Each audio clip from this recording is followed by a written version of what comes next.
Next to the opening bars of the anthem, O Canada, this is another very familiar Canadian sound.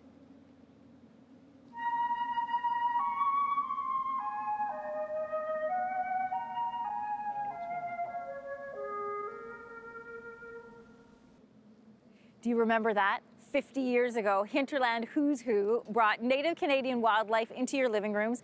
Now they are back with a new web series reintroducing Canadians to all of our unique wildlife. Jodie North is the English language host, and she joins us on Your Morning. And who is this, Jodie? This is Sam, and he's come along too for a visit. He's going to be with us here in Ottawa, or in Gatineau on Canada Day, so we brought him today to say hello. Now, Sam is a snapping turtle, which is why I'm happy I'm on this end of Sam and not on the other side. Yes. Sam and you have a special relationship. You've been together a long time. We sure do, yeah. Sam ended up in captivity because his egg was laid in not an appropriate place, and came to us as the size of a toonie, as a little hatchling, and has been with us for 21 years. So we want to teach people an important lesson, which is what Hinterland Who's Who is all about, not only teaching us about the species, but also how to care for them and interact with them. Exactly. If we come across a snapping turtle, what should we do and not do? Sure. Well, we see them on the roads crossing, and people think, why are they on the road? Well, it's the females. They're usually about 20 or more years old, out and lay their eggs. Okay. So it's important to protect them, get them off the road if you can, and I'm going to show you real quickly here how to move a snapper safely for you. So I'm not going to lose a digit. You're not going to lose a digit. Okay, so that's important. You don't want to get around the front end of a snapper. They do have a reach that's about this long, and they can reach around to their back leg. So how we do it is we always approach from behind.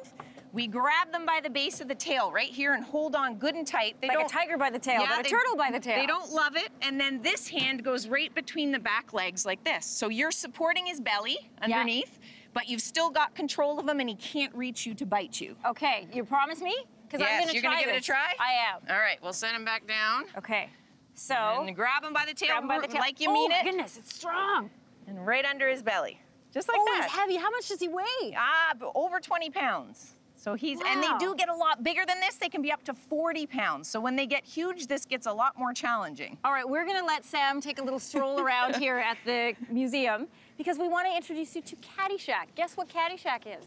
Caddyshack is a groundhog, in case you haven't guessed. And here's another little creature that has to be in captivity because she can't survive on her own in the wild. And I've got a little treat to get her started. She's like, I'd rather have the corn, Jodie. Yeah, she says, I like your cooking better. Okay. So little Caddyshack was found as a baby, and important lesson to learn from Caddyshack is in the spring and summer, you may see babies on their own in the wild, baby wild animals. Don't take them home. Don't bring them in and around your kids and your pets. If you do find an orphaned animal, stand back, give them space. Mom may be out foraging or hunting, and she may be back.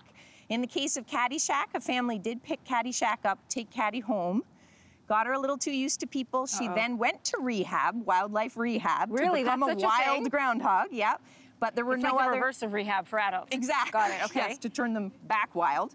And unfortunately, the rehab center that she went to didn't have any other groundhogs, so she never learned to be a groundhog. She had no role models, so she thinks she's a little person. Okay. And can't be in the wild because of that. But it provides us with an opportunity to get out and teach people what not to do with baby wildlife. This is such an important lesson to learn, and you guys are going to be here at the Canadian Museum of History. Yes. For Canada Day, people have a chance to meet these animals. Sure, yeah. Caddyshack will be there, and we're also going to have Sam the snapping turtle, and we'll be providing people with an opportunity to try moving Sam so they can get comfortable, so they're more comfortable when they see them on the road.